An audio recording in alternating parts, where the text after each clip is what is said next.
Welcome to the Complete Story Series. This is where we take your favorite trade paperbacks and single issues and we break them down into digestible bites. Then we read them dramatically back to you in the ultimate recap.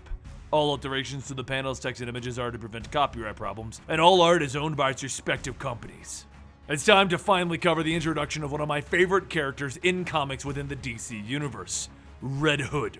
Many of you know his true identity at this point, but we will give you the suspense that the comic gave you originally. Now this is a giant book, but the book itself is broken into multiple parts for the battle of Batman and Red Hood. So we'll be bringing you this spread across a couple of weeks. Also, as usual, we'll be removing things that were time sensitive at the time that the story came out, just to give you the bare bones story. I hope you enjoy, and I hope this helps you appreciate Red Hood.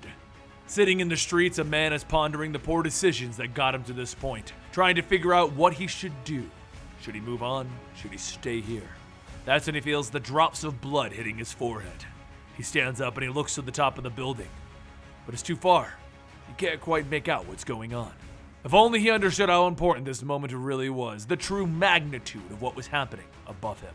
It's because it's actually the battle between the Red Hood and Batman, and that blood is the Bat's. He falls to the ground and the Red Hood takes out a knife, pointing it directly at him. Tired? Batman thinks about it. This guy likes to talk, but it's not ego, it's a distraction.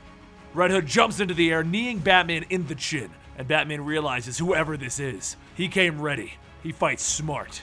The knife alone is built to cut through the belt, the body armor, and anything else that Batman uses to protect himself. Using the small opening that he sees, Batman grabs the Red Hood by the jacket and hurls him off of the roof. As the Red Hood drives his blade into the wall to stop himself, Batman comes barreling down on top of him, kicking him off of it and sending him to the alley below. He lands on the Red Hood and he begins to swing at his head, but Red Hood reaches up, grabbing at the cowl, tearing it off, leaving Bruce Wayne looking back at him. Red Hood and Batman both stand up and they stare at each other. "Look at you. I guess we should keep it even," the Red Hood says as he releases the pressure holding his helmet on. He lets it hit the ground with a thunk, and Bruce stares at him. Oh God. But this is not where the story begins. Oh no. It starts 5 weeks earlier. Lucius Fox arrived to inform Mr. Wayne that all of his R&D tech is about to hit the public sector due to a hostile takeover of $560 million. They also removed Bruce Wayne from the board of directors. Realizing that this means that at best he loses his future development and at worst, every psychopathic enemy of his gains use of the Bat Toys, Bruce suits up and he heads out for the night. Over in a warehouse in the seedy part of town, a bunch of gang leaders talk about the situation with Black Mask running the show. Then they begin to question who set up this particular meeting, because Black Mask doesn't seem to be here. They all thought it was each other or Black Mask himself.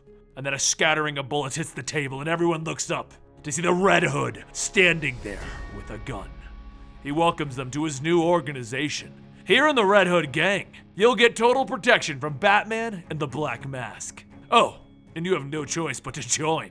To hammer home his point, he throws a duffel bag full of heads onto the table. There are your lieutenants. It took me about 2 hours to kill them all. Imagine what I could do with the whole evening. Word quickly got back to Black Mask, who wasn't exactly happy that he just lost his troops. So he brought in someone else to help kill this mysterious Red Hood, Mr. Freeze. The next night, Batman is off doing his usual, beating up thugs and hanging out on rooftops, until Nightwing shows up to say, "Hi." Batman turns to him, "Are you checking up on me?" And Nightwing grins. "It's exactly what I'm doing here, in light of recent events. Bloodhaven is your home. New York is where you work now with the Outlaws. How does Gotham fit into that? Good to see you too. I'm working a case. If you want to stay, I won't stop you." Meanwhile, Black Mask has his best men working on making Mr. Freeze a new suit. His assistant David walks in telling him that he has information on this new player. He goes by the name Red Hood. Black Mask then looks at a monitor overlooking the harbor. "I'm already ahead of you, David." Down on that harbor, thugs are loading up weapons that Black Mask has secured until the big boot of Batman comes flying in, kicking him in the chest. Nightwing jumps in after him, asking the guys, "Hey, where'd you get the guns? High-tech gun show or off the internet?" The two then show us why they're the greatest superheroes in the world, as they flip, punch, and cartwheel around to these thugs, dropping them one at a time. And eventually they make their way inside and they pop open one of those crates. to find Joker bombs, Captain Boomerang's boomerangs, and Mr. Freeze's guns. Both of them wonder who's been trading off the weapons of Batman's enemies. And then the bombs begin to tick. Batman shouts, "Move!" And through the fire and destruction, Red Hood is watching from the pier. He watches as Batman and Nightwing swim up, and he makes sure that they see him as he takes off on the rooftops. Batman and Nightwing give chase, and right away they notice that the Red Hood is fast, agile, and capable of every move that he is attempting to make. He's been trained well. And Batman notices that there is something about his moves, something that stands out, something familiar.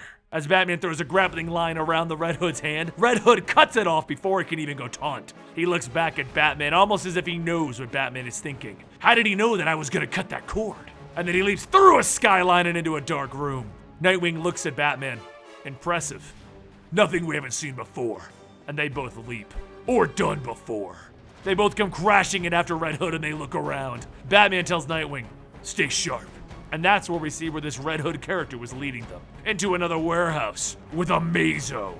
Amazo is a highly advanced android with the abilities and powers of the full Justice League, with the primary function of destroying them. Batman and Nightwing are outclassed in every way. Batman leaps over Amazo's head using bat grenades on him, only to have Amazo knock them away smiling. "You'll have to do better than that." Batman turns his back. "I did."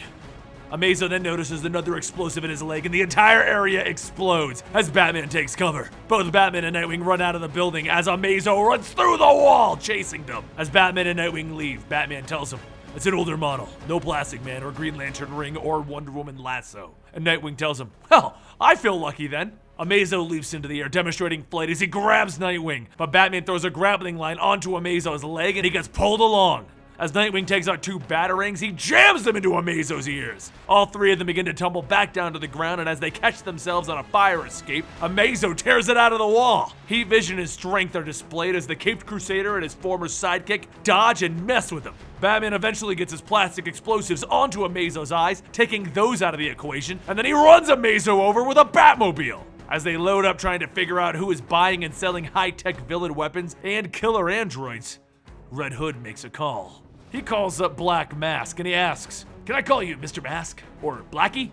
Black Mask replies, telling him, "I'm thinking of killing you." And Red Hood tells him, "Now that is no way to start our relationship. I have something that you want, something that you thought you were gonna get. Pretty sure it's a top shelf item." Black Mask curses and then asks, "What is it?" "It's a box filled with 100 pounds of kryptonite." Black Mask's eyes go wide. Yeah, I'm gonna need that." Red Hood negotiates it down to $14 million tonight, and he gives them a place to meet. But once he hangs up, Black Mask has another idea, and he sends out Mr. Freeze to that location. The door to the warehouse opens, and they walk in with a briefcase of money to show the Red Hood. Red Hood points his guns at Mr. Freeze. "How do I know you didn't shove Chinese newspaper under the top layer?" Freeze stares at him. "It's actually 6 inches of Gotham Guardian." And he opens fire on Hood. Red Hood fires back with a crack, and the freeze gun blasts the wall with a scrag.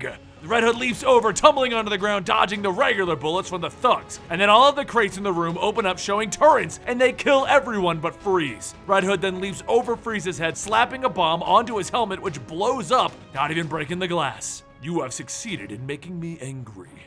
And then a grappling line fires around Freeze's arm, and Batman informs him, "You're not the only one." Nightwing and Red Hood begin trading blows until Red Hood hits another button, popping more turrets out that open fire on Freeze again. Freeze is unfazed as he throws the batarang aside, and then he blasts the ground, lifting himself into the air and out the roof. Nightwing walks over to Batman to inform him. Red Hood split as well. He's good. Very good. Batman grits his teeth. "Yeah, very good." Later that night, Red Hood walks into an amusement park. It didn't take him long to find the person that he was looking for. It's a reunion of revenge. And this one is particularly funny. He walks into one of the rooms to see the Joker himself sitting there, with his head in his knees. He looks up asking, "Who are you?"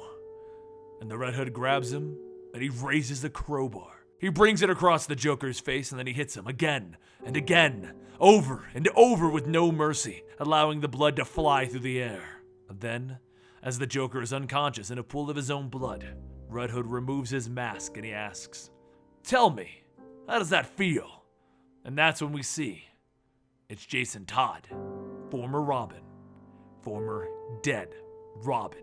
And that concludes the first chapter of Under the Red Hood. Now, it's broken up into multiple storylines, and the next one is Batman trying to figure out if who he thinks this is who it really is. Don't forget to subscribe to the channel to keep up to date with Under the Red Hood, as we will be bringing it to you on a weekly basis. And don't forget, you can also follow me on Twitter and Instagram, and we can talk about all of your favorite comic books and figure out what you think is the best thing out there in DC Rebirth right now.